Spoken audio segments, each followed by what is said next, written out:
Hello students, welcome to my channel. This is Roshan Sharma X. कैसे हो आप सभी माय डियर स्टूडेंट्स? उम्मीद करता हूं कि आपका एग्जाम आज अच्छा गया होगा और ये भी उम्मीद करता हूं कि कुछ स्टूडेंट शायद सही से नहीं लिखा होगा, नाराज होंगे मुझसे, और कुछ स्टूडेंट्स बहुत ही अच्छा लिखे होंगे, कुछ स्टूडेंट्स एवरेज भी लिखे होंगे। खैर, कैसा भी हो, गया है, एग्जाम्स खत्म हो गया है, उसका टेंशन अब नहीं लेना है आपको। नेक्स्ट आगे की स्ट्रेटेजी अपनाना है। ठीक है, अब नहीं लिखे हम कुछ क्वेश्चन तो नेक्स्ट टाइम हम ट्राई करेंगे, नेक्स्ट एग्जाम में हम लिखेंगे। ये आपकी स्ट्रैटेजी रहना है, क्योंकि अगर एग्जाम अच्छा नहीं गया तो इसी को सोचते हुए बैठकर अपना वक्त बर्बाद नहीं करना है। और माय डियर स्टूडेंट्स, मैं सभी स्टूडेंट्स से उम्मीद कर रहा हूं कि पेपर बहुत ही अच्छा था। 10th क्लास के लिए फर्स्ट पेपर आसान था, सेकंड पेपर थोड़ा दिक्कत वाला था, थोड़े क्वेश्चंस, लेकिन ज्यादातर नहीं। अगर आप थोड़ा कॉन्सेप्ट वाइज पढ़ लेंगे तो आप सारे क्वेश्चंस आप लिख सकते थे। 8 और 9th का तो ऑलरेडी 9th एंड 10th बहुत इजी था, 9th का बहुत इजी था। उसके अंदर भी कुछ क्वेश्चंस शायद कंफ्यूजन थे, 8th क्लास के भी उसी तरह थे। खैर, कैसे भी था तो अच्छा ही गया होगा। और अगर इस चैनल को आप देख रहे हैं पहली बार तो इस चैनल को सब्सक्राइब कर लीजिए। इसी तरीके का आपको मटेरियल मिलता रहेगा, ज्यादा वक्त नहीं लूंगा। मेरे पास पेपर्स है, 9th 10th के पेपर्स, क्वेश्चन पेपर्स है ऑलरेडी, और ये हैदराबाद डिस्ट्रिक्ट के नहीं, रंगारेड्डी डिस्ट्रिक्ट के है। और एक पेपर, ये पेपर है नलगोंडा डिस्ट्रिक्ट के है। दोनों भी पेपर्स है, दोनों ये पेपर्स भी अब मैं अपलोड करूंगा। पूरे पेपर्स का एनालाइज करेंगे, हम सॉल्यूशंस के साथ करेंगे। मैथमेटिक्स 9th 8 और उसी तरह 10th का भी हम एनालाइज करेंगे, देखेंगे कि कैसे क्वेश्चंस हमसे पूछे जा रहे हैं। एनुअल में भी अगर इस तरीके के क्वेश्चंस आए तो हम क्या कर सकते हैं, उसका हल हमको निकालना है। ये नहीं कि सिर्फ हम S7 अच्छा लिख लिए और टाइम वेस्ट कर दिया, ऐसा नहीं। और जो स्टूडेंट्स अच्छा लिखे हैं प्लीज कमेंट करके बताना कि अच्छा गया है। अच्छा नहीं भी गया है तो कमेंट करिए, इसके अंदर कोई जाने वाला न, कुछ जाने वाला आपका नहीं है। और अनहैप्पी मत होइए, बहुत सारी लाइफ पड़ी हुई है अभी।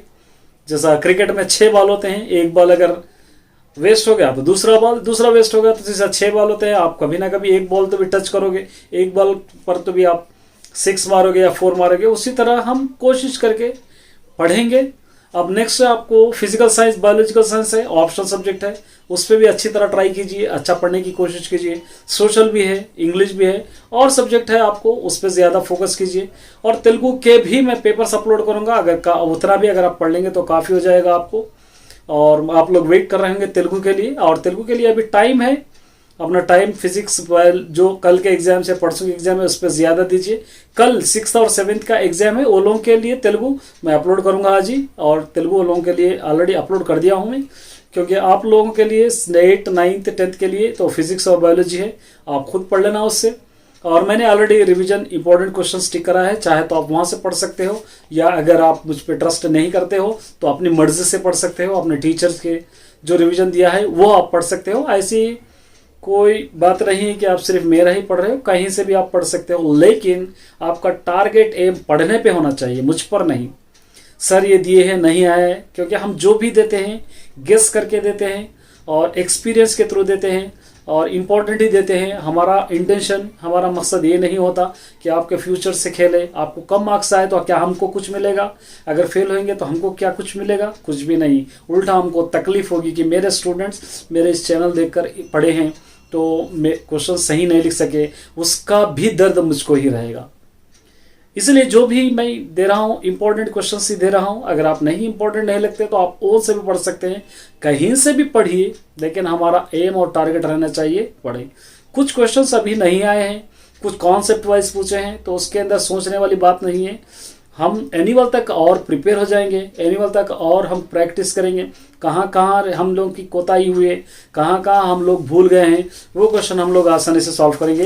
ये एक पेपर है, एक नलगोंडा का है, एक आरा डिस्ट्रिक्ट का है। ये दोनों भी पेपर्स मेरे पास है।